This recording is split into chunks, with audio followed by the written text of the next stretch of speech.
الحمد للہ رب العالمین والصلاة والسلام علی سید المرسلین اما بعد فاعوذ باللہ من الشیطان الرجیم بسم اللہ الرحمن الرحیم. پڑھیے الصلاة والسلام علیک یا رسول اللہ وعلی آلک واصحابک یا حبیب اللہ. الصلاة والسلام علیک یا نبی اللہ وَعَلَىٰ آلِكَ وَأَصْحَابِكَ يَا نور اللہ. درود پاک پڑھنے کے بے شمار فضائل و برکات ہیں.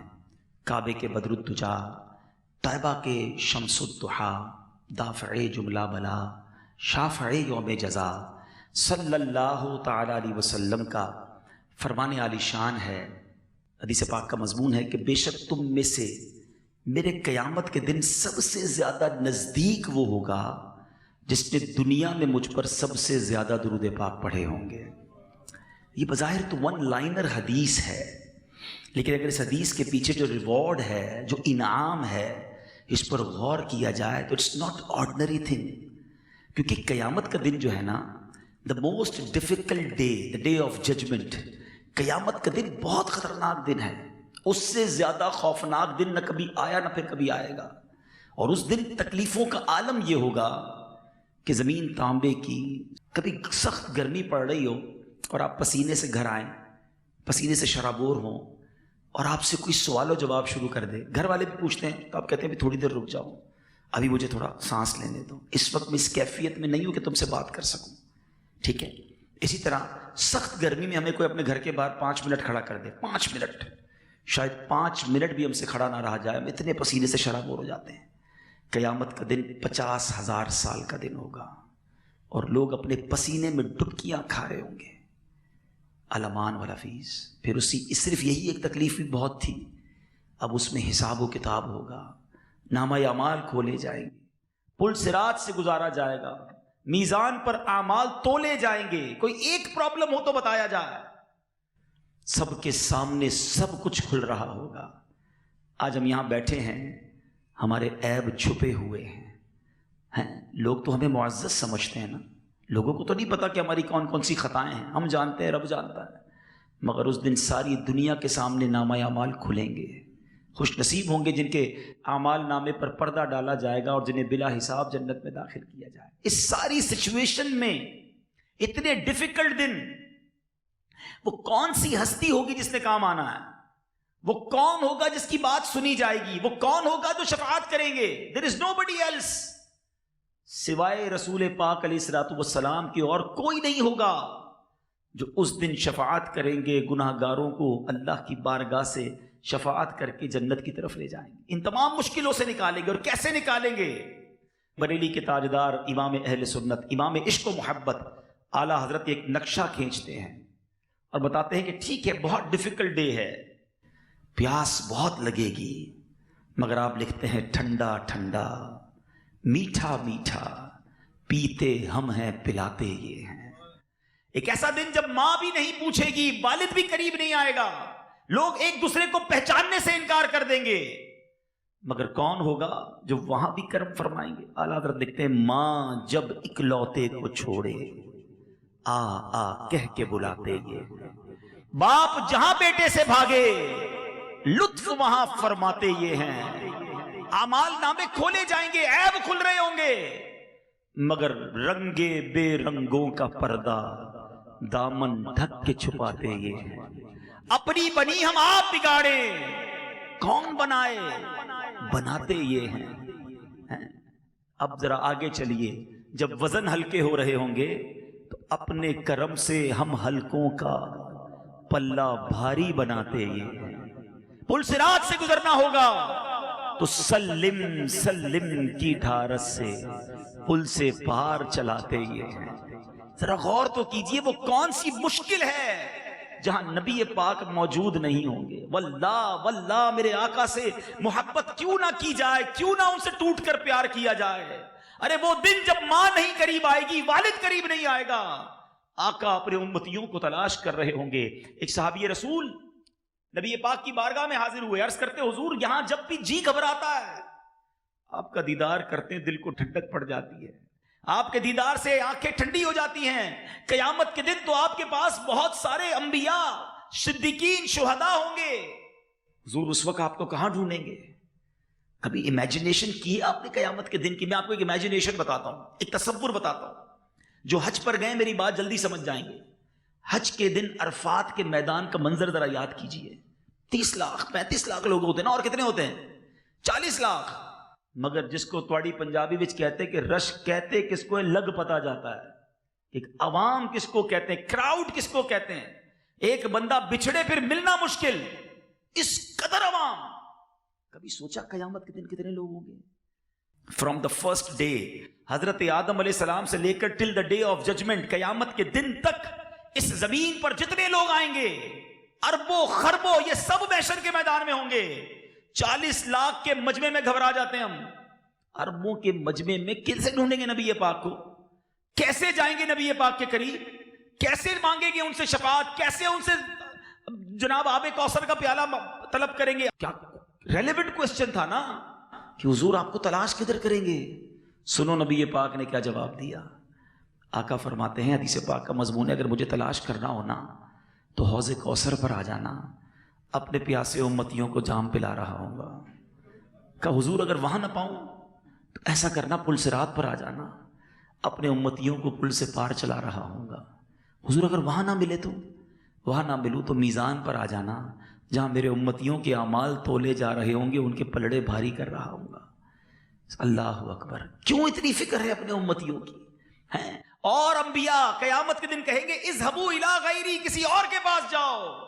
فقط ایک ہستی ہوگی جو کہے گی انا لہا. کیا خوبصورت بات مولانا حسن رضا خان صاحب لکھتے ہیں کہ کہیں گے اور نبی اذهبوا الی غیری، میرے حضور کے لب پر انا لہا ہوگا، آ جاؤ میرے غلام. اب مجھے بتائیے، اب اس حدیث کی طرف دوبارہ آتا ہوں. اب یہ تمام تخیلات، یہ امیجنیشن ذہن میں رکھیے، اور یہ سارا ہم سب کو فیس کرنا ہے. اس سے آنکھیں چرانا چھوڑ دیں، اس کی پریپریشن کریں، اس کی تیاری کریں. ٹیکس ریٹرن کی ڈیٹ آتی ہے تو تیاری کرتے ہیں کہ جناب اب آنے والا ہے ٹیکس ریٹرن ہے. کسی ملک کا انٹرویو، ویزا کا انٹرویو ہوتا ہے تو اس کی فائل تیار کرتے ہیں. جاب انٹرویو کے لیے نہ جانے کتنی بار پریکٹس کرتے ہیں. قیامت کے دن کی کوئی پریپریشن، کوئی تیاری، کوئی ٹینشن، فکر ہی نہیں کسی کو. مگر سنو، اب اس انعام کو سمجھو کہ آقا فرماتے ہیں قیامت کے دن تم میں سے میرے سب سے زیادہ نزدیک وہ ہوگا جس نے دنیا میں سب سے زیادہ درود پڑھے ہوں گے. اب بتاؤ، جو نبی پاک کے قریب ہو گیا اس کے تو سارے کام بن گئے نا. کام بنانا انہوں نے ہے، بگڑی بنانی انہوں نے، اور میں انہی کے قریب پہنچ گیا تو پھر تو کام ہو جائے گا نا. تو اب یہ سوچ لو درود پاک کتنا ضروری ہے. ایکچولی اٹ از دا کی آف سکسیس. یہ نبی پاک علیہ الصلوۃ والسلام کے قرب کی چابی ہے. تو درود پڑھتے رہا کریں، چلتے پھرتے اٹھتے بیٹھتے. فضول باتوں سے اپنے آپ کو بچائیں. تھوڑا سا یہ سوشل میڈیا، موبائل پر جو اتنے گھنٹوں ہمارے گزرتے ہیں اس سے نکلیں اور اپنا وقت اللہ اور اس کے رسول کے ذکر میں صرف کریں. یہ زبان اللہ نے دی ہے، اس کا بہترین استعمال یہ ہے کہ ہم اللہ اور اس کے رسول کا ذکر کرنے والے بن جائیں. آئیے میں بھی نیت کرتا ہوں اور آپ بھی نیت کریں کہ انشاءاللہ روزانہ کثرت کے ساتھ درود پاک پڑھیں گے، اور اللہ سے دعا کرتے ہیں کہ مولا قیامت کے دن کی سختیوں سے بچا لینا، محبوب پاک کے دامن میں جگہ دے دینا. گناہ گار ہیں مالک، مگر تیرے محبوب کی امتی ہیں. انشاءاللہ انشاءاللہ. آئیے مل کر محبت کے ساتھ درود پاک پڑھ لیں. صلو علی الحبیب صلی اللہ تعالی علی محمد صلی اللہ علیہ وسلم. آج جس امیزنگ اور کمال کی پرسنالٹی پر مجھے کچھ مدری پھول پیش کرنے ہیں، یہ مہینہ ان کی یاد بھی دلاتا ہے، اور جب بھی ان کی بات ہوتی ہے تو ایمان تازہ ہو جاتا ہے. یہ شخصیت ہمیں سکھاتی ہے ایکچولی کہ نبی پاک سے محبت کرنی کیسے ہے، اپنی زندگی کا گول سیٹ کیا کرنا چاہیے، اپنی حیات کو نبی پاک کے طریقہ کار کے سانچے میں ڈھالنا کیسے ہے. یہ پرسنالٹی آج بھی ہمیں سکھاتی ہے. اگر ہم ان کے بارے میں پڑھتے ہیں، سنتے ہیں تو ایمان تازہ ہو جاتا ہے. اس پرسنالٹی کا مقام کیا ہے؟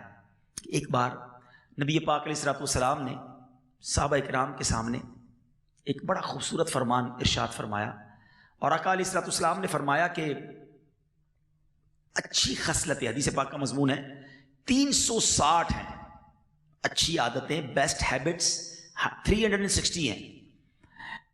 جب کسی سے اللہ تبارک و تعالیٰ بھلائی کا ارادہ فرماتا ہے تو اس کی ذات میں ایک خصلت پیدا کر دیتا ہے اور اسی کے سبب اسے جنت میں بھی داخل کر دیتا ہے. وہ ایک خصلت بھی کسی کو مل جائے تو جنت مل جاتی ہے. اب وہاں وہ پرسنالٹی، وہ شخصیت موجود تھی. عرض کرتے ہیں حضور کیا میرے اندر بھی کوئی ایک خصلت اس میں سے ہے؟ آقا فرماتے ہیں کہ تمہارے اندر یہ ساری خصلتیں موجود ہیں. وہ کوئی اور نہیں، افضل البشر بعد الانبیاء ہیں. تمام انبیاء اور رسول کے بعد سب سے افضل شخصیت سیدنا ابو بکر صدیق رضی اللہ تعالیٰ عنہ ہے. کہ آقا ان کے بارے میں فرماتے کہ اے ابو بکر تمہارے اندر یہ ساری خصلتیں موجود ہیں. ایسی کیا خصلتیں تھی، ایسی کیا عادتیں تھی؟ آؤ میں آج حضرت ابو بکر صدیق کی کچھ عادتیں بتاتا ہوں. ہیبٹس آف سیدنا ابو بکر صدیق رضی اللہ تعالیٰ. ٹرائی ٹو انڈرسٹینڈ اور try to implement in your life. سننا بھی ہے، صرف سن کر انجوائے نہ کریں. ہم یہ دیکھیں کہ میری عادتیں کیا ہیں اور صدیق اکبر کی عادتیں کیا تھیں. آقا کا قرب کیسا ملا. اللہ اکبر. ذرا سوچو تو صحیح، کیا کوئی سوچ سکتا ہے جو ان کو نبی پاک کا قرب ملا، زندگی میں بھی ساتھ رہے، غار میں بھی ساتھ رہے، آج مزار میں بھی ساتھ ہیں. یار غار بھی ہیں اور یار مزار بھی ہیں. شاعر لکھتے ہیں نا، محبتوں کا صلہ ایسے کون دیتا ہے، محبتوں کا صلہ ایسے کون دیتا ہے، سنہری جالیوں میں یار غار آپ سے ہے. اللہ اکبر. آپ کی عادت ہے، پڑھتے جائیں تو ایمان تازہ ہو جاتا ہے. اچھا ایک بڑی امیزنگ بات کہ حضرت ابوبکر صدیق کا نام کیا ہے؟ حضرت ابوبکر جو ہے نا، ان کی کنیت ہے ابو بکر. یہ اتنی مشہور ہو گئی کہ اب ہم ابو بکر صدیق رضی اللہ تعالیٰ عنہ کہتے ہیں. صدیق ان کا لقب ہے، عتیق بھی ان کا لقب ہے، اور ابو بکر ان کی کنیت ہے.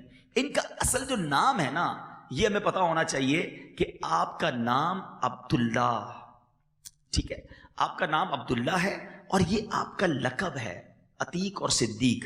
عتیق کیوں کہلاتے تھے؟ سبحان اللہ. آپ نے اس کی کئی روایتیں ملتی ہیں کہ آپ نے کئی غلاموں کو خرید کر آزاد کیا. عتیق کہتے ہیں آزاد کیا گیا یا آزاد، تو آپ کا لقب عتیق پڑ گیا. صدیق، سبحان اللہ. اچھا عتیق کے بارے میں ایک اور حدیث پاک سے نبی پاک علیہ الصلوۃ والسلام فرماتے ہیں ابو بکر عتیق فی السماء و عتیق فی الارض. ابو بکر آسمان میں بھی عتیق ہیں، زمین میں بھی عتیق ہیں. اور صدیق کا لقب بہت ساری اس کی بھی وجوہات علماء نے لکھی، مگر وہ عظیم واقعہ ہے. معراج کی رات تھی، ٹھیک ہے نا، آپ نے واقعہ سنا ہوگا کہ نبی پاک علیہ الصلوۃ والسلام نے 27 of Rajab, the morning of 27 Rajab, ایک ریویل کیا، ایک اعلان کیا کہ میں رات کے تھوڑے سے حصے میں ایک طویل سفر کر کے بیت المقدس سے ہو کر واپس آیا ہوں. ابو جہل بدبخت، اس نے جب یہ سنا کہ رسول پاک یہ دعویٰ کر رہے ہیں تو اس نے کہا کہ کیا حضور آپ، میں اور لوگوں کو بھی جمع کر لیتا ہوں، کیا آپ ان کے سامنے بھی یہ بات کر دیں گے؟ نبی پاک نے فرمایا بالکل، میں ان کے سامنے بھی بیان کر دوں گا. اب کیا ہوا؟ اب ابو جہل اور لوگوں کو بھی لے کر آ گیا، اور جب اور لوگ آ گئے تو ابو جہل نے کہا ذرا فرمائیے وہ آپ کیا فرما رہے تھے؟ نبی پاک نے فرمایا کہ میں رات کے تھوڑے حصے میں بیت المقدس کی حاضری دے کر سیر کر کے واپس آیا ہوں. اچھا اس زمانے میں بیت المقدس کا ٹریول 1 مہینہ جانا 1 مہینہ آنا، گھوڑے پر جاتے یا اونٹ پر جاتے، تو جو سفر 2 مہینے کا ریٹرن تھا رات میں طے ہو نہیں سکتا تھا. تو معاذ اللہ انہوں نے نبی پاک کا مذاق اڑانا شروع کر دیا. اچھا اب لوگوں نے سوچا، سیدنا ابوبکر صدیق جو تھے نا وہ بڑے معتبر تھے، بڑے معزز تھے، بڑے بزنس مین تھے، تو وہ چاہتے تھے کہ کسی طرح سیدنا صدیق اکبر کو ڈیٹیچ کر دیا جائے نبی پاک علیہ الصلوۃ والسلام سے. یعنی کفار مکہ بڑے غمزدہ تھے کہ ابوبکر ایمان کیوں لے آئے، ان کا ایک بڑا مقام ہے، بڑے بیپاری ہیں. تو انہوں نے کہا اب موقع اچھا ہے نبی پاک علیہ الصلوۃ والسلام سے صدیق اکبر رضی اللہ تعالیٰ کو دور کرنے کا. گھر پہ پہنچ گیا حضرت ابوبکر صدیق کے، دروازہ کھٹکھٹایا، دروازہ کھلتا ہے. سوال ہوتا ہے کہ اے ابو بکر تم جانتے ہو تمہارے نبی کیا کہہ رہے ہیں؟ کیا کہہ رہے ہیں؟ کہ وہ فرماتے ہیں کہ میں رات کے تھوڑے حصے میں بیت المقدس سے ہو کر آ گیا ہوں. حضرت ابو بکر کہتے ہیں کہ واقعی میرے آقا ایسا کہتے ہیں؟ ہو سکتا ہے اس وقت سوال کرنے والوں نے سوچا ہو کہ ہیزیٹیشن آ رہی ہے، کچھ نہ کچھ لگتا ہے کہ سوال کیا ہے تو کوئی گھبراہٹ ہے. کہا ہاں وہ یہی کہتے ہیں کہ رات کے تھوڑے حصے میں بیت المقدس سے ہو کر آ گئے ہیں. اللہ اکبر. حضرت ابو بکر کا جواب سنے رضی اللہ تعالیٰ کہتے ہیں اگر میرے آقا فرماتے ہیں تو سچ فرماتے ہیں، میں اس کی تصدیق کرتا ہوں. تو لوگوں نے کہا ابو بکر تم یہ کیسے تصدیق کر سکتے ہو کہ رات کے تھوڑے حصے میں بیت المقدس ہو کر آ گئے؟ تو کمال کا جواب دیتے ہیں، فرماتے ہیں میں تو اس سے بڑی بڑی باتوں کی تصدیق کرتا ہوں، میرے آقا روزانہ آسمانی خبریں دیتے ہیں کہ جبریل امین آئے ہیں قرآن لے کر، جب میں اس پر ایمان لے آیا تو اگر نبی پاک فرماتے ہیں کہ بیت المقدس ہو کر آئے ہیں تو سچ فرما رہے ہیں۔ وہ دن تھا کہ آپ کا لقب صدیق پڑ گیا کہ آپ نے بغیر دلیل کے نبی پاک کی بات کی صداقت کی، تصدیق کی۔ اے میرے میٹھے اسلامی بھائیوں، یہاں ایک اور بات بھی سیکھنے کو مل رہی ہے کہ ابو جہل نے لاجک تلاش کی، آرگیومنٹ کیا، اور صدیق اکبر نے لبیک یا رسول اللہ اس وقت کہا۔ جو آقا نے فرمایا وہی حق ہے۔ اب غور کر لیں کہ آج بھی کچھ لوگ 27 رجب میں آرگیومنٹ کرتے نظر آتے ہیں، اور آج بھی کچھ لوگ نبی پاک کی شان بیان کرتے نظر آتے ہیں۔ اب خود چیک کر لیں کہ یہ پرابلم اس دن سے چلا آ رہا ہے۔ Every morning of the 27th Rajab from that day problem کرنے والے پرابلم کرتے ہیں۔ اچھا، وہ آرگیومنٹ کیا کرتے ہیں کہ جناب معراج تو ہوئی تھی مگر خواب میں ہوئی تھی۔ چلو آج اس کو بھی سالو بھی کر دیتے ہیں، ٹھیک ہے؟ بڑا لاجیکلی، میں کوئی روایتوں کی طرف نہیں جاتا، بڑا لاجیکلی کوسچن، پڑھے لکھے سمجھدار لوگ بیٹھے ہیں۔ ابو جہل کا اور کفار مکہ کا اعتراض کرنا کہ یہ ہو ہی نہیں سکتا، یہ کس بات پر تھا؟ کیا خواب پر اعتراض تھا؟ بھائی آپ صبح اٹھیں اور آپ کا بیٹا کہ ابو رات کو خواب میں امریکہ گیا تھا، اس کے بعد لندن بھی گیا، اور پھر ابو میں کراچی بھی گھوم کے اٹھا تو بستر پہ تھا، تو آپ کا بیٹا کوئی بات نہیں، ساری لوگ رات گھوم رہے ہوتے خواب میں، کوئی مسئلہ نہیں، سو جا واپس سو جا، کوئی ٹینشن نہیں نا، خواب میں تو سبھی گھوم رہے ہیں۔ اگر نبی پاک نے یہ دعویٰ کیا تھا 27 رجب کی صبح کہ جناب میں خواب میں بیت المقدس ہو کر آیا، تو پھٹا ہی نہیں تھا۔ پھر یہ جھگڑا بتا رہا ہے کہ نبی پاک کا دعویٰ یہی تھا کہ میں جسمانی طور پر گیا ہوں، تو یہ بڑا نارمل کلیئر ہو گیا کہ پیارے آقا جسمانی طور پر جانے کا دعویٰ کر رہے تھے۔ ابو جہل اور اس کی لوگ جو تھے وہ اعتراض کر رہے، اور صدیق اکبر نے فوراً مان لیا۔ تو سمجھ ہی آ گئی بات کہ آج بھی جب آپ کے سامنے قرآن و حدیث کی کوئی بات پیش کی جائے تو ہمارا کام لبیک کہنا ہے، ہر چیز میں لاجک تلاش کرنا، ہر چیز میں کہنا جناب پہلے اس کی لاجک بتائیے۔ ارے میری آپ کی عقلیں تھوڑی ہیں، کبھی پہلی جماعت کے بچے کو 10ویں جماعت کی کتابیں سمجھ آتی ہیں؟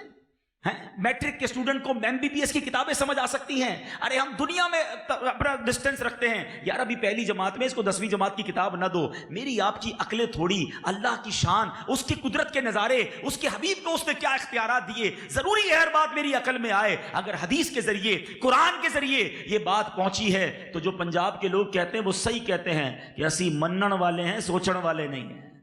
ہاں منن والے بنے جب نبی پاک کی یہ شان اور صدیق اکبر کو لقب وہاں سے ملتا ہے کہ انہوں نے بغیر چون چرا کے لبیک کہا اور صداقت کر دی، تصدیق کر دی کہ جے میں مانتا ہوں نبی پاک فرماتے ہیں تو حق فرماتے ہیں۔ تو ایک عادت تو صدیق اکبر کی یہ پتا چلی کہ شریعت کے معاملے میں، اللہ اور اس کے رسول کے معاملے میں ماننا ہے، اس میں ہر بات میں لاجک نہیں تلاش کی جاتی، ٹھیک ہے؟ ہم آج صدیق اکبر رضی اللہ عنہ کی عادتوں پر بات کر رہے ہیں، تو پتہ تو چلے کہ وہ کون کون سی عادتیں تھی، کہاں پہنچ گئے، مرتبہ تو دیکھو۔ غلام جو ہے نا آقا کی شان بیان کرے، یہ تو غلام کی ذمہ داری ہے کہ نبی پاک کی شان بیان کرے، مگر اس صحابی رسول کی قسمت پر ہماری جانیں قربان کہ جس کی شان نبی پاک بیان فرمائے ہیں۔ پیارے آقا علیہ الصلوۃ والسلام کی بارگاہ میں ایک بار صدیق اکبر آئے، نبی پاک اپنی جگہوں پر کھڑے ہو گئے اور صدیق اکبر کو گلے لگایا اور ان کے منہ پر بوسہ دیا۔ مولا علی موجود تھے، شیر خدا، کہتے یا رسول اللہ آپ ابو بکر کا منہ چومتے ہیں؟ فرمایا اے علی، ابو بکر کا میرے یہاں وہ مرتبہ ہے جو میرا مرتبہ میرے رب کی بارگاہ میں ہے۔ اس قدر نبی پاک ان سے پیار فرماتے تھے۔ اللہ اکبر، سب سے پہلے ایمان لائے نا۔ اچھا یہ دوستی ایسا نہیں تھا کہ نبی پاک علیہ الصلوۃ والسلام نے اعلان نبوت کیا اور صدیق اکبر آ گئے، نہیں، پیارے آقا اور حضرت ابو بکر صدیق رضی اللہ عنہ کو جو ساتھ تھا نا، 18 ایئرز ایج تھی حضرت ابو بکر صدیق کی، 20 سال عمر تھی نبی پاک کی، 20 سال کا ساتھ تھا، اور یہ 18 سال کی عمر سے نبی پاک کے ساتھ تھے، اور جیسے ہی نبی پاک نے اعلان نبوت کیا سب سے پہلے لبیک کہہ کر کلمہ پڑھ لیا صدیق اکبر نے۔ ایک اور بات اس سے سیکھنے کو ملی ہے، آج میں کوشش کر رہا ہوں کہ ایک ایک واقعہ اور اس سے کچھ لیسن بیان کرتا جاؤں۔ اب سیکھنے کو کیا ملا ذرا مجھے بتائیے گا، ماشاءاللہ آپ کی معلومات کا بھی تھوڑا ٹیسٹ ہو جائے۔ سب سے پہلے مردوں میں ایمان کون لایا؟ حضرت ابو بکر صدیق رضی اللہ عنہ۔ سب سے پہلے عورتوں میں ایمان کون لایا؟ حضرت خدیجۃ الکبریٰ رضی اللہ عنہ۔ سب سے پہلے بچوں میں ایمان کون لایا؟ مولا علی کرم اللہ تعالی وجہ الکریم۔ یہ تین کون تھے؟ کبھی غور کیا ہے؟ دا موسٹ کلوزسٹ پرسنالٹیز، نبی پاک علیہ الصلوۃ والسلام کے سب سے زیادہ قریب جو لوگ تھے نا، بہترین دوست، زوجہ محترمہ، اور وہ بچہ جو نبی پاک کی آغوش میں پرورش پا رہا ہے، مولا علی کرم اللہ تعالی وجہ الکریم.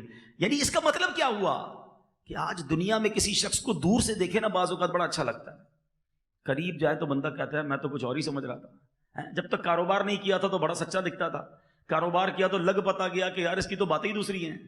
رشتہ داری نہیں کی تھی تو سب سے اچھا مجھے یہ لگتا تھا، جیسے ہی رشتہ داری کی تو اس کے تو سارے معاملے سامنے آ گئے، اس کی تو ٹوری چینج ہو گئی. ہمارے ساتھ جناب رشتہ کرنے کے بعد اس کے تو ڈیمانڈیں ہی ختم نہیں ہوتی. مذہبی لوگ بیٹھے ہیں، میں اپنے بارے میں بات کرتا ہوں، ہمارے مذہبی لوگوں کے لیے درس ہے کہ جب ہمیں لوگ دور سے دیکھتے ہیں کہتے ہیں کتنا نیک ہے، کیا جب ہمارے قریب آتے ہیں تب بھی انہیں یہ احساس ہوتا ہے؟ قریب آ کر عموماً لوگوں کے عیب کھلتے ہیں. میرے آقا کی شان دیکھو، جو جتنا قریب ہوا ویسا دیوانہ ہو گیا. سب سے پہلے ایمان لائے وہ لوگ جو سب سے قریب تھے، وہ جانتے تھے کہ آپ صادق ہیں، آپ امین ہیں، آپ اللہ کے حبیب ہیں. سبحان اللہ سبحان اللہ. تو اب صدیق اکبر رضی اللہ تعالیٰ عنہ کی بات ہو رہی ہے اور آپ کی مبارک عادتوں کی بات ہو رہی ہے. آپ رضی اللہ تعالیٰ عنہ کی کیا شان میں بیان کروں. آپ واحد صحابی ہیں جو 4 نسلوں کے صحابی ہیں. آپ کے والد صحابی، آپ خود صحابی، آپ کے بیٹے صحابی اور آپ کے پوتے صحابی. اللہ اکبر. صدیق اکبر رضی اللہ تعالیٰ عنہ کے والد حضرت ابو قحافہ، آپ حضرت ابو بکر، آپ کے بیٹے عبد الرحمن اور ان کے بیٹے محمد بن عبد الرحمن، یہ چاروں صحابی ہیں. لیکن غیرت کیسی تھی صدیق اکبر میں؟ اب سنو دوسری عادتیں تو بہت ساری ہیں، اس ایمان کے نام پر نا غیرت ہونی چاہیے. کمپرومائز کر لیتے ہیں ہر بات پر. آپ کے بیٹے عبد الرحمن ایمان نہیں لائے تھے. ایک غزوے میں وہ دشمن کی فوج، کفار کی فوج کی طرف سے آئے. تھوڑے ٹائم بعد جب ایمان لے آیا تو کہتے ہیں بابا جان ایک وقت ایسا آیا تھا کہ جب میں سامنے والوں کی فوج کی طرف سے آیا تھا نا، آپ میری تلوار کے نیچے آئے تھے، میں نے اس لیے چھوڑ دیا کہ آپ میرے والد ہیں. آپ فرماتے بیٹا اگر تم میری تلوار کے نیچے آتے نا تو میں نے نہیں چھوڑنا تھا کہ تم نبی پاک کے دشمن کی طرف سے آئے تھے. یہ ہے عشق رسول کا تقاضا. حدیث تو سنی ہے نا، لا یؤمن احدکم حتی اکون احب الیہ من والدہ وولدہ والناس اجمعین. میرے آقا نے تو پیرامیٹر بیان کر دیا نا کہ تم اس وقت تک کامل مومن نہیں ہو سکتے جب تک میں تمہارے نزدیک تمہاری اولاد، تمہارے والد اور سارے گھر والوں سے زیادہ محبوب نہ ہو جاؤں. ہم سب کہتے تو یہی ہیں کہ نبی پاک پر ہماری جان قربان، مگر کیا پریکٹیکلی ایسا ہے؟ جب بچے کی خوشی سامنے آتی ہے، یار کیا کریں، بچوں کے لیے کرنا پڑتا ہے. ارے جناب آپ کے گھر میں سب کیا ہو رہا ہے، شادی میں کتنے برے کام ہو رہے ہوتے ہیں، لیکن لوگ جواب میں کیا کہتے ہیں، کیا کریں بچے کی خوشی. تمہارا کدھر گیا عشق رسول؟ تو بات یہ ہے کہ جب دین کی بات آئے اور خاص طور پہ نبی پاک علیہ الصلوۃ والسلام کی بات آئے تو پھر کوئی اور نہیں چاہیے، سب کچھ قربان. صحابہ کرام کا تو نبی پاک سے گفتگو کرنے سے پہلے ہی انداز یہ تھا، فدا کا امی و ابی یا رسول اللہ، حضور ہمارے ماں باپ آپ پر قربان. اس کے بعد بات شروع ہوتی تھی. سیکھو صدیق اکبر رضی اللہ تعالیٰ عنہ سے. ہاں دین جو ہے نا وہ کمپرومائز کا نام نہیں کہ جناب کبھی ادھر سودا کیا کریں یار، اتنی زبردست ڈیل آئی تھی مارکیٹ میں، اتنا بڑا نفع نظر آ رہا تھا، تھوڑا ہی تو جھوٹ بولنا تھا نا. کیا کروں جناب، اب مارکیٹ میں کرنا پڑتا ہے. میں نہ دیتا رشوت تو کوئی اور رشوت دے کے مال چھڑا لیتا. میں تھوڑا بہت سود کا کام اسی لیے کر رہا ہوں کہ جناب تھوڑا سا بڑا کام کرنا ہے. تو یہ کدھر گیا عشق رسول؟ صرف زبانی دعوے نہیں. اگر نبی پاک سے محبت کرنی ہے تو بٹس اینڈ پارٹس میں نہیں ہوگی، پھر واقعی دل و جان سے ہوگی. کسی صورت پھر حرام کی طرف نبی پاک کا امتی کیسے جائے، آقا کا عاشق کیسے نبی پاک کی نافرمانی کر سکتا ہے. آگے سنو، صدیق اکبر رضی اللہ تعالیٰ عنہ کی عادتوں پر بات ہو رہی ہے. ایک بار سیدنا یعنی آپ کی، اب میں عاجزی انکساری پر بات کرتا ہوں. پہلے تو ایک اور خوبصورت بات سنیں کہ آپ سے ایک بار پوچھا گیا کہ آپ نے کبھی زمانہ جاہلیت میں شراب پی تھی ایمان لانے سے پہلے؟ ٹھیک ہے نا. آپ نے فرمایا میں اللہ کی پناہ مانگتا ہوں. فرمایا وجہ کیا تھی، آپ نے کیوں نہیں پی شراب؟ آپ کہتے ہیں اپنی عزت اور غیرت کی حفاظت کے لیے میں شراب نہیں پیتا تھا، کیونکہ جو شراب پیتا ہے اس کی عزت اور غیرت دونوں ضائع ہو جاتی ہیں. اور نبی پاک علیہ الصلوۃ والسلام نے فرمایا کہ ابو بکر نے سچ کہا. نبی پاک نے ان کی تصدیق کی. تو اب یہاں ماشاءاللہ تاجران بیٹھے ہیں، اب بولنے کو جی تو نہیں چاہ رہا، لیکن جو اطلاعات آتی ہیں کہ اب بہت ساری جگہوں پر شراب پی جاتی ہے، نجی محفلوں میں شراب پی جاتی ہے، منشیات عام ہوتی جا رہی ہے، ہمارے نوجوان اس میں غرق ہوتے جا رہے ہیں، اب عیب بھی نہیں سمجھتے اس کو. خدا کے بندو، شراب وہ لعنت ہے وہ عظیم گناہ ہے کہ جس کے بارے میں ایسی احادیث ہے کہ نبی پاک نے شراب پینے والے، پنانے والے، بنانے والے، اٹھانے والے، بیچنے والے، خریدنے والے سب پر لعنت ارشاد فرمائی ہے، لیکن شراب کو برا سمجھنے کے لیے کوئی تیار نہیں ہے۔ سنو، صدیق اکبر ایمان تو بعد میں لائے، مگر اللہ نے کیسا شریف النفس بنایا تھا کہ پھر بھی شراب سے دور رہے، اس بری عادت سے ہمیشہ محفوظ رہے۔ یہ ہے صدیق اکبر کی ایک اور شاندار عادت۔ آگے چلتے ہیں، اللہ اکبر۔ آپ حضرت عمر فاروق کا واقعہ سنیں کہ آپ رات کے وقت مدینہ منورہ میں کسی محلے میں رہنے والی ایک بوڑھی عورت کے گھریلو کام کاج کر دیا کرتے تھے۔ آپ اس کے لیے پانی لاتے تھے اور اس کے تمام کام سر انجام دیتے تھے۔ حسب معمول بڑھیا کے گھر آئے تو دیکھا کہ سارے کام ان سے پہلے کوئی کر گیا، دوسرے دن تھوڑا جلدی آئے تو پھر دیکھا وہ کام کوئی کر گیا۔ آپ حیران کہ میں ڈیوٹی تو میری تھی، حالانکہ آپ بھی حضرت عمر فاروق تھے، مگر دیکھیں یہ صحابہ کرام کا انداز تھا کہ کسی غریب کی مدد کر دی جائے، مگر اب حیران ہے 2 دن سے کہ مجھ سے پہلے یہ کوئی کام کر جاتا ہے۔ ایک دن آپ دن میں آ کر ہی چھپ گئے کہ دیکھوں تو صحیح کون ہے جو مجھ سے پہلے کر کے جاتا ہے، تو دیکھا کہ خلیفہ وقت امیر المومنین حضرت ابو بکر صدیق رضی اللہ تعالیٰ عنہ تشریف لائے، اس نابینا بڑھیا کے سارے کام کیے۔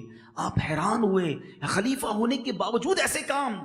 تو آپ نے ارشاد فرمایا ابو بکر ہی تو ہیں جو مجھ سے نیکیوں میں سبقت لے جاتے ہیں۔ حضرت عمر حضرت ابو بکر صدیق کا بڑا جس کو کہنا ایک خوبصورت مقابلہ نظر آتا ہے کہ کسی طرح میں نیکیوں میں آگے بڑھ جاؤں، مگر غزوہ تبوک کا جو وہ ایثار تھا، وہ سب کچھ لانا تھا اور اپنے گھر میں کچھ نہ چھوڑنا تھا۔ حضرت عمر فاروق نے وہ تاریخی جملہ کہا کہ میں ابو بکر سے نیکیوں سے آگے نہیں بڑھ سکتا۔ اللہ اکبر۔ ایک بار حضرت ابو بکر صدیق رضی اللہ عنہ کی ایک اور عادت سنو۔ آپ جب خلیفہ نہیں بنے تھے نا تو مدینے کی بچیاں کچھ تھیں جو آپ کے پاس آتی تھیں، اور وہ آپ کے ساتھ جب آتی تو آپ ان کی بکریوں کے دودھ دھو دیا کرتے تھے۔ تو اب آپ کی خلافت کا اعلان ہو گیا، تو بچیوں نے کہا کہ حضور اب تو آپ خلیفہ بن گئے، اب ہمارا یہ کام تو آپ نہیں کریں گے۔ کہا نہیں، میرے اندر تم کوئی فرق نہیں دیکھو گی، آپ بھی لے آیا کرو، خلیفۃ المسلمین ہیں۔ مدینے کی بچیاں اپنی بکریاں لاتی اور سیدنا ابو بکر صدیق اس سے دودھ دھو دیا کرتے تھے۔ اب آئیے لیسن، عادتیں تو سن لی نا۔ آپ خلیفۃ المسلمین کا مطلب سمجھتے ہیں؟ نبی پاک کے خلیفہ تھے، ساری دنیا کے مسلمانوں کے لیڈر تھے، کتنا بڑا عہدہ تھا، مگر نہ اسٹائل تبدیل ہوا نہ عادتیں تبدیل ہوئی۔ ہمیں تو ایک عہدہ ملے تو ٹوری چینج ہو جاتی ہے، تھوڑے پیسے بڑھ گئے تو اب اسٹائل ہی بدل گیا، کوئی عہدہ مل گیا، کوئی اقتدار مل گیا، کوئی ٹیگ لگ گیا ہمارے ساتھ تو پیری زمین پر نہیں ہے۔ سوچو تو صحیح ہے، کیسی غلامی ہے نبی پاک کی؟ کہیں ایسا تو نہیں کہ ہم تکبر میں گرفتار ہو جاتے ہیں؟ سیکھو صحابہ کرام سے، بلکہ انہوں نے کس سے سیکھا؟ اللہ کے حبیب علیہ الصلوۃ والسلام کا مرتبہ تو سوچئے نا۔ رسول پاک علیہ الصلوۃ والسلام ہی از the reason of all creation۔ نبی پاک وہ ہیں جن کے سبب کائنات بنی ہے، مگر عاجزی کا عالم یہ ہے کہ غلاموں کے ساتھ بیٹھ کر کھانا کھا رہے ہیں، غلاموں کے گھروں پر جا کر دعوتیں کھا رہے ہیں، اپنی سواری پر اپنے غلاموں کو بٹھا رہے ہیں۔ یہاں لوگ اپنی گاڑی میں اپنے کسی ملازم کو بٹھانا اپنی شان کے خلاف سمجھتے ہیں، ساتھ بیٹھ کر کھانا تو دور کی بات ہے۔ اللہ اکبر، نہ کرو ایسا، سیکھو ان سے کہ آپ خلیفۃ المسلمین بن کر بچیوں کے جناب بکریوں کا دودھ دھو رہے ہیں۔ کہیں ایسا نہ ہو کہ تکبر کی عادت ہمیں برباد کر دے۔ اگر مال مل بھی گیا، مرتبہ مل بھی گیا، اللہ نے عزت دے بھی دی تو کس نے دی ہے؟ وَتُعِزُّ مَن تَشَاءُ وَتُذِلُّ مَن تَشَاءُ۔ یقین کرنا وہ جب چاہے نا یہ عزت کی چادر کھینچ لے گا۔ ہم نے عزت داروں کو ذلیل ہوتے دیکھا ہے۔ انسان سے ایک غلطی ہوتی ہے اس کے بعد وہ منہ دکھانے جیسا نہیں رہتا، ایک جملہ نکلتا ہے انسان کی زبان سے، اس کے بعد وہ پورے معاشرے کو منہ دکھانے جیسا نہیں رہتا۔ مال دیا تو رب نے دیا نا، بزرگ بیٹھے پوچھیں ان سے، انہوں نے کتنے ایسے کیس دیکھے ہوں گے کہ کروڑ پتی کیسے کنگال ہوتا ہے، زکات دینے والا زکات لینے والا بنتے دیکھا گیا۔ یہ سب کیسے ہوتا ہے؟ رب جب چاہے واپس لے لے، میرا کچھ نہیں ہے اس میں، میرا کوئی کمال نہیں ہے، ڈرتے رہا کرو۔ اللہ کرے ایسی کیفیت بن جائے کہ میری نعمتیں بڑھے نا تو مجھ پر یہ برڈن اور بڑھ جائے کہ اب مجھے شکر اور کرنا ہے۔ یا اللہ میری اوقات ایسی اور تو مجھے اتنا دے رہا ہے۔ کبھی آنکھوں میں آنسو آئے جب اللہ کی طرف سے نعمت ملے تو کبھی سر جھکا کہ مولا میں اتنا گناہ گار اور مجھ پر اتنی عطائیں؟ نیک لوگ بیچارے پریشان ہیں اور میں گناہگار. ڈرو اس سے کہ کہیں یہ دنیا ہی میں تو نہیں دیا جا رہا, کہیں آخرت میں ہمارے لیے اگر حصہ نہ ہوا تو کدھر جائیں گے. بزرگان دین کے ایسے واقعات ملتے ہیں کہ جب آپ کو نعمت ملتی ہے آپ زاروں کی طرح روتے. لوگ پوچھتے کیوں رو رہے ہیں؟ کہتے ہیں میں اس لیے ڈر لگ رہا ہے کہ کہیں جو ہم نے دنیا میں نیکیاں کی ہیں وہ ادھر ہی صلہ نہ دے دیا جائے اور آخرت میں کوئی حصہ نہ بچے. اللہ کا شکر ادا کرنا, کبھی تکبر نہ کرنا, کبھی اپنے آپ پر پراؤڈ نہ کرے. جو دیا ہے رب نے دیا ہے اور وہ جب چاہے واپس لے سکتا ہے. اگر چاہتے ہو نا نعمتیں باقی رہیں, زوال نعمت سے بچ جاؤں اور یہ بڑھتی رہیں, ملٹی پلائی ہوتی رہیں, تو رب نے قرآن میں وعدہ فرمایا ہے لَإِن شَكَرْتُمْ لَأَزِيدَنَّكُمْ, تم میرا شکر ادا کرو میں تمہیں اور عطا کروں گا. شکر ادا کریں, پراؤڈ نہ کریں, غریب لوگوں کا خیال رکھو. یار آپ سوچو تو صحیح کہ امیر المومنین حضرت ابوبکر صدیق اور حضرت عمر فاروق میں مقابلہ کیا ہو رہا ہے کہ نابینا بڑھیا کے گھر کے برتن بھرنے, اور ہم ہیں کہ ہم کہتے ہیں میں کسی غریب کے گھر جاؤں, میں کسی کا اپنے ہاتھوں سے کام کروں. یہ نیکیاں چھوڑا نہ کرو. یہ وہ نیکیاں ہیں جب کسی غریب کے دل سے دعا نکلے گی نا وہ طوفان ٹال دے گی, وہ مشکلیں ساری حل کر دے گی, کیونکہ وہ دعا بڑی دل سے نکلتی ہے. اور اسی طرح غریب کے دل سے اگر ہائی نکل گئی نا تو بربادی ایسی ہوگی کہ آپ سوچ نہیں سکتے. ایک بات یاد رکھنا, یہ چلتے پھرتے لوگوں کو جو دل توڑ رہے ہوتے ہیں نا, کھڑے ہو جاؤ ادھر سے, کیوں بیٹھے ہو, دیکھتے نہیں ہو میرے سامنے بلند آواز سے بات نہ کرو, مسل کر رکھ دوں گا, جانتے نہیں میں کون ہوں. غریب آدمی پر روب جماتے ہو, بیچارہ کیا کر سکتا ہے, اپنے ملازم کو ڈانٹتے رہتے ہیں, جب چاہے دل میں آیا کسی کا دل توڑ دیا, کیا کر لے گا, آپ بیچارے کے پاس ہے ہی کچھ نہیں. مگر یاد رکھنا اس کے پاس واقعی بظاہر کچھ نہیں ہے, مگر اگر دل سے اس نے پکار لیا نا رب کو تو مظلوم کی دعا عرش تک جاتی ہے. میں ایک جملہ کہنے جا رہا ہوں, ذرا غور سے سنیے گا. جب زندگی میں آپ یہ فیل کریں نا کہ یار بنی بگڑ رہی ہے, سب کچھ سیٹ تھا, صحت بھی اچھی, کاروبار بھی good, family life very brilliant, اور اچانک ایک ایک کر کے چیزیں خراب ہو رہی ہیں, تو چیک کرو کسی کی ہائی تو نہیں لے لی, کسی کو تکلیف تو نہیں پہنچا دی. یاد رکھنا اگر کسی کے ہاتھ اٹھ گئے نا اللہ کی بارگاہ میں تو پھر بچنا مشکل ہو جائے گا. ڈر کے ساتھ, شکر کے ساتھ, عاجزی کے ساتھ زندگی گزارو. جتنی اللہ تمہیں نعمتیں دیتا رہے سر اتنا جھکتا رہے. یار درخت پر بھی پھل لگتے ہیں تو درخت جھکتا ہے, اکڑتا نہیں ہے. ادھر عجیب بات ہے کہ اللہ نعمتیں دیتا اور بندہ اکڑنا شروع ہو جاتا ہے. عقل بھی یہ کہتی ہے کہ وہ عطائیں دے تو ہم سجدے بڑھائے, ہوتا یہ ہے وہ عطائیں بڑھاتا ہے ہم خطائیں بڑھاتے ہیں. نہ کرے ایسا. آؤ صدیق اکبر رضی اللہ تعالیٰ عنہ کی ایک اور شاندار عادت. کیا عادت تھی؟ اللہ کی راہ میں خرچ کرنے کا جو انہیں شوق تھا نا, اللہ اس کا صدقہ نصیب کر دے, اس کا ذرہ نصیب کر دے. آپ ایک بڑے کاروباری تھے. آپ کو بتاتا چلوں کہ صدیق اکبر رضی اللہ تعالیٰ عنہ ایک کپڑے کا وسیع کاروبار کرتے تھے, بہت بڑے بزنس مین تھے. آپ کے پاس ایک بار 40,000 درہم یا 40,000 دینار تھے, سارے کے سارے راہ خدا میں خرچ کر دیے. نبی پاک علیہ الصلوۃ والسلام کے ساتھ اٹیچمنٹ کیسی تھی؟ ٹھیک ہے ہماری دوستی ہوتی ہے بعض اوقات, لیکن پیسے بورو کرنے پڑتے ہیں نا, یار تھوڑے سے دینا, واپس دے دوں گا. دوستی میں بھی یہاں تک ہی ہوتا ہے نا معاملہ. مگر صدیق اکبر رضی اللہ تعالیٰ نبی پاک علیہ الصلوۃ والسلام کے ساتھ اتنا اٹیچ تھے, حدیثوں میں الفاظ ملتے ہیں کہ نبی پاک علیہ الصلوۃ والسلام صدیق اکبر رضی اللہ تعالیٰ کا مال ایسے استعمال کرتے تھے جیسے اپنا مال استعمال کرتے ہیں, اس قدر. سبحان اللہ. اور پھر سنو میرے آقا کا وہ ارشاد, فرماتے ہیں مجھے کسی کے مال نے اتنا فائدہ نہیں دیا جتنا ابو بکر کے مال نے فائدہ دیا. یہ کیسی شخصیت ہے, اللہ کی راہ میں خرچ کرنے کے لیے ہر وقت تیار رہتے تھے. مگر آج اس عادت سے ہم نے کیا سیکھا ہے؟ آج 2.5% زکوٰۃ لوگوں کو بھاری پڑتی ہے. کسی طرح مولوی صاحب کوئی طریقہ بتاؤ کہ کوئی رینٹ کی پراپرٹی لے لیں, کوئی ایسا سسٹم بنا لیں کہ ہمیں زکوٰۃ نہ دینی پڑے. بہانے ڈھونڈتے ہیں لوگ, ہمارے پاس آتے ہیں بہانے ڈھونڈتے ہیں کہ زکوٰۃ بچ جائے, زکوٰۃ نہ دینی پڑے. ارے اللہ کے بندو بہانے ڈھونڈو کہ کس طرح خرچ کروں اور جنت کے اکاؤنٹ میں چلی جائے. یہ پیسے جو ہے نا اتنی نہ جانے. میں آج ایک کاروباری شخص کے ساتھ بیٹھا تھا, ہم ایک ٹریول پہ تھے, میں نے ان کو ایک بات کہہ دی تھی, انہوں نے مجھے وہی بات ریپیٹ کیا آج کہ آپ کی بات میرے دل میں لگ گئی ہے. میں نے اس کو کہا ایک بات بتاؤ, آپ اپنے والدین کے لیے تو شاید کچھ نہ کچھ دعا کرتے ہو, صدقہ کرتے ہو, کبھی دادا کے لیے کرتے ہو, پردادا کے لیے کرتے ہیں؟ ہم میں سے کئیوں کو تو پردادا کا نام بھی یاد نہیں, اپنے ہی پردادا کا نام یاد نہیں ہے. تو سمجھ لو کہ ہمارے بھی مرنے کے بعد نا زیادہ سے زیادہ بچے ہی کچھ کر لیں گے تو کر لیں گے، اس کے بچوں نے تو بھول جانا ہے ہمیں. ہمارا چیپٹر کلوز ہو جائے گا نیکیوں کا، نیکیاں کلوز ہو جائیں گی مرنے کے بعد. خود کچھ ایسا کر جاؤ کہ میں چلا جاؤں اور قیامت تک یہ میٹر چلتا رہے، بعد میں کوئی یاد نہیں رکھے گا. ارے جب تم نے خود اپنے لیے کچھ نہیں کیا تو کیسے امید رکھتے ہو کہ بعد والے تمہارے لیے کریں گے؟ صدیق اکبر رضی اللہ تعالیٰ عنہ کی سیرت سے یہ سیکھیے. آپ کو پتا ہے ابو بکر صدیق رضی اللہ تعالیٰ عنہ کا بہت بڑا صدقہ کیا ہے؟ جس مسجد نبوی میں جا کر ہم نوافل پڑھتے ہیں اور ترستے ہیں کہ اس مسجد کی حاضری ملے، سنو اس کی مسجد کی قیمت صدیق اکبر رضی اللہ تعالیٰ عنہ نے عطا کی تھی.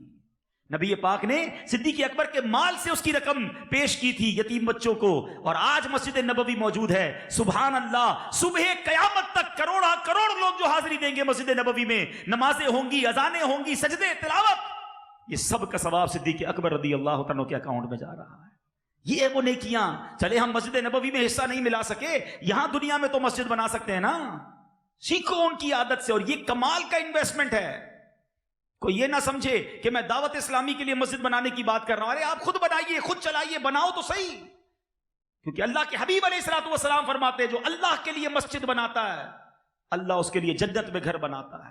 میں آپ سب سے سوال کرتا ہوں، بڑے شاندار گھر ہیں آپ لوگوں کے، جنت میں گھر کا ایڈریس ہے آپ کے پاس؟ کہ بھائی آپ ادھر تو یہاں رہتے، جنت میں کہاں رہیں گے؟ پتہ نہیں، جاؤں گا نہیں جاؤں گا. ارے اللہ کے نبی کے وعدوں پر یقین رکھو، بناؤ مسجد اور بتاؤ کہ انشاءاللہ جنت میں بھی میرا ہی گھر ہے. کیونکہ میرے نبی نے فرمایا ہے کہ جو دنیا میں مسجد بنائے گا اللہ کی رضا کے لیے، اللہ اس کے لیے جنت میں گھر بنائے گا. ایک صاحب ملے مجھے، بڑے کمال کی شخصیت تھے. کہتے سب بچوں کو پاکستان میں بھی کوٹھی بنا دی ہے، سب کے لیے جنت میں بھی گھر بنا دی ہے. میں نے کیسے بولا؟ سب بچوں کے نام کی ایک ایک مسجد بنائی. یہ ہے نا انویسٹمنٹ. ہے ماں باپ کے نام کی بھی مسجد، سارے بچوں کے نام کی مسجد، بچیوں کے نام کی مسجد. میں نے کہا یہ ہوئی کمال کی بات، یہ مائنڈ سیٹ کی بات ہے. کیا کریں گے ہم جب وقت پورا ہونا ہے نا؟ ہم سب نے جانا ہے، جوان نے بھی جانا ہے، بوڑھے نے بھی جانا ہے. تو خدا را جانے سے پہلے کر لو نا تیاری. اگر ادھر ایمٹی ہینڈڈ چلے گئے، ادھر کروڑوں اربوں چھوڑ گئے اور ادھر ایک روپیہ نہ بھیجا تو کس کام کا؟ ایسی تیاری کریں، ایسی انویسٹمنٹ کریں کہ میں یہاں سے جاؤں تو ادھر بھی تیاری شاندار ہو. جس قبر میں جاؤں وہ قبر بھی نرم ملائم اور جنت کا باغ ہو. میں جب بھی یہاں لوگوں کے گھروں میں جاتا ہوں اور میں دیکھتا ہوں کہ کتنے شاندار بیڈ روم، ڈرائنگ رومز ہوتے ہیں، تو میں پرسنلی بھی لوگوں کو یہ کہتا ہوں کہ جب تمہیں اللہ نے اتنے اچھے گھر دیے نا تو تمہیں تو اچھی قبر کی زیادہ تیاری کرنی چاہیے. کیونکہ عادت ہی نرم بستر پر سونے کی ہے، نہ ایئر کنڈیشن کے بغیر نیند آتی ہے، نہ جنریٹر کے بغیر سو سکتے ہیں. قبر میں سانپ اور بچھو آ گئے تو بنے گا کیا؟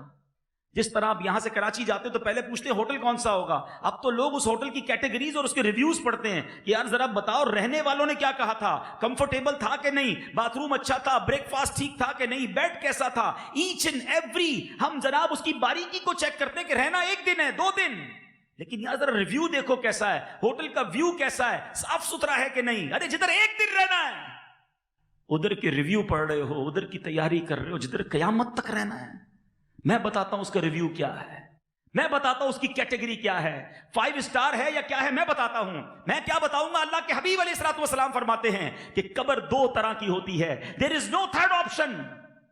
آقا فرماتے ہیں قبر یا تو جنت کے باغوں میں سے باغ ہوگی یا تو دوزخ کے گھڑوں میں سے گھڑا. غور کر لو، میں بھی غور کروں اور آپ بھی غور کریں. اگر آج مر گیا اور جس قبر میں جاؤں گا وہ جنت کا باغ بن جائے گی. ایسی لائف گزار لی ہے. تھوڑا سا اپنی لائف کو ریوائنڈ کرو نا. کوئی 30 سال، کوئی 40 سال، کوئی 50 سال، کوئی 60 سال کا بیٹھا ہے کہ یار ایسی زندگی گزار لی ہے کہ بس اگر آج مر جاؤں تو الحمدللہ قبر جنت کا باغ ہی بننی ہے. تو پھر تو ٹھیک ہے، یو آر ویری بیسٹ. اور اگر دل سے یہ صدا آ رہی ہے کہ نہیں ابھی تو توبہ کرنی ہے، اگر ابھی مر گیا تو مر جاؤں گا، اور خدا کی قسم اگر قبر جہنم کا گھڑا بن گئی نا تو پھر کوئی بچانے نہیں آئے گا. پھر ہم ہوں گے، اور اللہ نہ کرے، اللہ نہ کرے.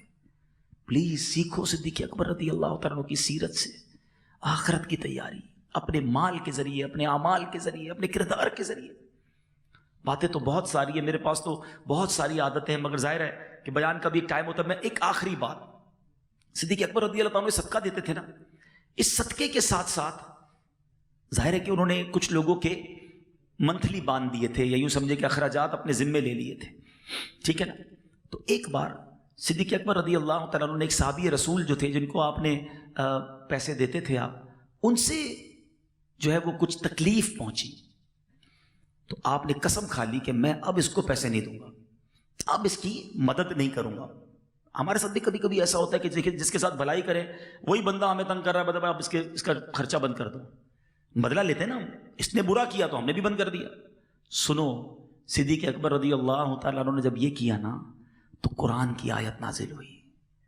وہ آیت کیا ہے ذرا سننا، اللہ کرے کہ یہ آیت اور اس کا مفہوم اور اس کا میسج آج میں سمجھانے میں کامیاب ہو جاؤں اور آپ سمجھنے میں کامیاب ہو جائیں۔ اللہ قرآن میں فرماتا ہے، بسم اللہ الرحمن الرحیم، پارہ 18 سورہ نور آیت نمبر 22۔ اللہ فرماتا ہے، وَلَا يَأْتَلِ أُولُو الْفَضْلِ مِنْكُمْ وَالسَّعَةِ أَنْ يُؤْتُوا أُولِي الْقُرْبَى وَالْمَسَاكِينَ وَالْمُهَاجِرِينَ فِي سَبِيلِ اللَّهِ وَلْيَعْفُوا وَلْيَصْفَحُوا أَلَا تُحِبُّونَ أَنْ يَغْفِرَ اللَّهُ لَكُمْ وَاللَّهُ غَفُورٌ رَحِيمٌ۔ اب ذرا ترجمہ سنیے گا، کیا میسج ہے قرآن کا۔ اور قسم نہ کھائیں، وہ جو تم میں فضیلت والے اور گنجائش والے، قرابت والوں اور مسکینوں اور اللہ کی راہ میں ہجرت کرنے والوں کو دینے کی، اور چاہیے کہ معاف کریں اور درگزر کریں۔ وَلْيَعْفُوا وَلْيَصْفَحُوا، چاہیے کہ معاف کریں اور درگزر کریں۔ جب یہ کریں گے تو ملے گا کیا؟ سنو، قرآن کہتا ہے کیا تم اسے دوست نہیں رکھتے؟ تم یہ نہیں چاہتے کہ اللہ تمہاری بخشش کرے اور اللہ بخشنے والا مہربان ہے۔ اس آیت میں صدیق اکبر کی شان کیسے بیان ہوئی؟ قرآن نے کیا کہا؟ اولو الفضل، اللہ اکبر، یعنی قرآن اللہ فرما رہا ہے سیدنا صدیق اکبر رضی اللہ عنہ کے بارے میں کہ یہ فضیلت والے ہیں۔ اور صدیق اکبر نے جب یہ سنا نا تو آپ نے کیا کہا کہ بے شک میری آرزو ہے کہ اللہ میری مغفرت فرما دے، میں نے معاف کیا، میں اس کا کفارہ ادا کروں گا قسم کا، اور ان کا خرچہ جاری کر دوں گا۔ اے میرے میٹھے اسلامی بھائیوں، اس آیت سے سبق یہ ملا کہ اللہ معاف کرنے والوں کو پسند کرتا ہے، بدلہ لینے والوں کو نہیں۔ ارے انہوں نے برا کیا، میں بتاؤں گا میں کون، میں نہیں چھوڑوں گا۔ لوگوں نے رشتہ داریاں ختم کر دی ہیں، دوستیاں ختم کر دی ہیں، دیکھنے کے لیے تیار نہیں ایک دوسرے کو، ایک دوسرے کی دعوت گھر میں شادی میں بھی نہیں جاتے۔ ارے جناب مجھے نہیں بلایا تھا، میں کیوں بلاؤں؟ میں گیا دعوت پہ، ملاقات ہی نہیں کی مجھ سے، اب ختم، رابطہ ہی ختم۔ ایک بار میرے ساتھ بدتمیزی کر دی۔ مجھے سمجھ نہیں آتا کہ ایک طرف تو ہم اپنے آپ کو نبی پاک علیہ الصلوۃ والسلام کا غلام کہتے ہیں اور عادتیں ساری ان کے خلاف والی ہیں۔ وہ نعت تو کئی بار جھوم جھوم کر سنی ہوگی نا کہ سلام اس پر کہ جس نے گالیاں سن کر دعائیں دی، سلام اس پر کہ جس نے خون کے پیاسوں کو قبائیں دی۔ ارے میرے آقا برا بھلا کہنے والوں کو دعائیں دیتے، پتھر برسانے والوں کو دعائیں دیتے، اور آج نہ ہم اپنے گھر والوں کو معاف کرنے کے لیے تیار ہیں، نہ مسلمانوں کو معاف کرنے کے لیے تیار ہیں۔ نہ کرے ایسا۔ شب قدر کی دعا یاد ہے؟ سب کو یاد ہوگی، کبھی معنی سمجھا اس کا؟ اللہم انک عفو، اے اللہ تو معاف کرنے والا ہے، تحب العفو، تو معافی کو پسند کرتا ہے، فاعف عنی، اللہ مجھے بھی معاف کر دے۔ اللہ سے یہ عرض کرتے ہو کہ اللہ تو معافی کو پسند کرتا ہے، خود معافی کو پسند کرتے ہو، خود تو معاف کرنے کے لیے تیار نہیں ہے۔ نہ کرے یہ دشمنیاں۔ نبی پاک نے فتح مکہ کے موقع پر کیسوں کو معاف کیا تھا، جنہوں نے صحابہ کو شہید کیا، آپ کے عزیز چچا حضرت حمزہ رضی اللہ عنہ کے کلیجہ چبانے والوں کو بھی آپ نے معاف کر دیا۔ اور آج ہم چھوٹی سی غلطی کرنے والے نہ ملازم کو معاف کرنے کے لیے تیار ہیں، نہ بیوی کو معاف کرنے کے لیے تیار ہیں، نہ رشتہ داروں کو معاف کرنے کے لیے تیار ہیں۔ کئی جگہوں پر ہم نے سنا کہ میاں بیوی میں دوری ہے، بیوی کہتی ہے شوہر معافی مانگے تو آؤں گی، شوہر کہتا ہے بیوی معافی مانگے تو آؤں گی۔ اس چکر میں، ایک سوری کے چکر میں دونوں دور بیٹھے ہیں، کئی سال ہو گئے۔ دو دوست ایک دوسرے کو یاد بھی کرتے ہیں، بچپن کے دوست تھے، لڑائی ہو گئی، یاد بھی آتی ہے، مگر کہتے ہیں میں کیوں جاؤں، غلطی تو اس نے کی تھی نا، وہ سوری کرے پھر جاؤں گا۔ وہ ایک سوری نے تم دونوں کو دور بٹھایا ہوا ہے۔ ایسا نہ کرو، چھوٹی سی زندگی ہے، پیار سے گزاریں۔ اگر وہ نہیں کرتا آپ بجا کے سوری کر لیں۔ شیطان ابھی آپ کے دماغ میں بات ڈالے گا، یار مولانا صاحب بات تو ٹھیک کر رہے ہیں مگر قصور تو اس کا تھا، میں کیوں معافی مانگوں؟ تو یہی تو بتا رہا ہوں، قصور کس کا تھا؟ حضرت ابوبکر صدیق نے کس کو معاف کیا؟ جس کا قصور نہیں اس کو آپ نے معاف کیا، تو کیا معاف کیا؟ معافی تو بنتی اسی کی ہے جس نے قصور کیا ہو۔ آپ کا یار آپ کا کوئی قصور نہیں ہے، میں نے معاف کیا، تو یہ معافی ہے؟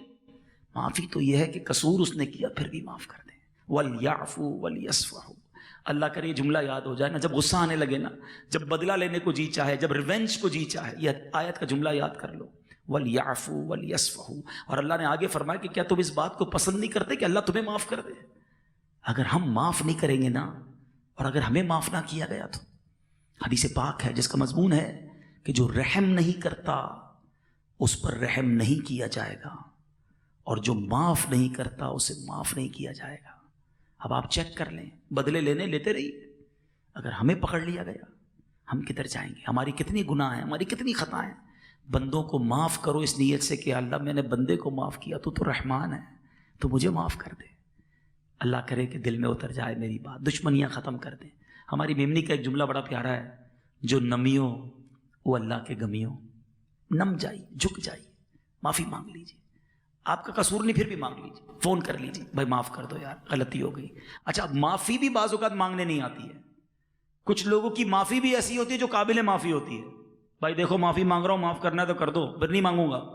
بندہ کہ یار معافی مانگنے ہے، جھگڑا کرنا ہے؟ معافی نرمی سے ہی ہوتی ہے، عاجزی سے ہوتی ہے، پیار سے ہوتی ہے۔ اگر واقعی دوستی کرنی ہے، فارمیلٹی تو پوری نہیں کرنی نا کہ عبدالحبیب بھائی آپ نے کہا تھا میں مانگ کے آ گیا پھر بھی نہیں مانا، تو پھر تمہاری مرضی ہے۔ ہم تو چاہتے ہیں کہ ختم کرے چیزوں کو، ختم، کوئی تحفہ لے کے چلے جائیں ان کے گھر پہ۔ ہاں، کاروباری جھگڑا ہو جاتا ہے، کاروبار میں پرابلم ہو جاتی ہے، کبھی پیمنٹ اس نے لیٹ کر دی، کبھی آپ نے لیٹ کر دی، آپ کو لگتا ہے یار چلو جو بھی ہوا مسلمان ہے نا، غلطی ہوگی، ختم کریں، دوستی کر لیں۔ کاروبار کریں یہ ضروری نہیں ہے، آپ کہیں یار میں نے کاروبار اس سے نہیں کرنا، کوئی مسئلہ، لیکن بات چیت تو کریں نا، دوستی تو کریں، ملاقات تو کریں۔ تو آپ ان چیزوں کو ختم کریں، اور سیکھے صدیق اکبر رضی اللہ تعالیٰ کی سیرت سے کہ آپ کو شدید تکلیف پہنچی تھی، مگر آپ نے قرآن کی جب آیت سنی تو انہیں معاف کر دیا۔ اللہ پاک مجھے بھی ان عادتوں سے کچھ سیکھنے کی توفیق نصیب فرمائے، آپ کو بھی نصیب فرمائے۔ ایسے پیاری باتیں دعوت اسلامی کے مدنی ماحول میں سکھائی جاتی ہیں۔ اگر آپ مدنی چینل دیکھیں گے تو ایسے کئی بیانات آپ سن سکیں گے اور انشاءاللہ باتوں کو سیکھ سکیں گے۔ اور گزارش کروں گا کہ کم از کم 3 دن قافلے میں بھی سفر کریں، تاکہ جب قافلوں میں جاتے ہیں تو ان عاجزی، انکساری اور ان تمام چیزوں کی عادتیں اپنانا ہمارے لیے آسان ہو جاتا ہے۔ آمین بجاہ النبی الامین صلی اللہ علیہ وسلم۔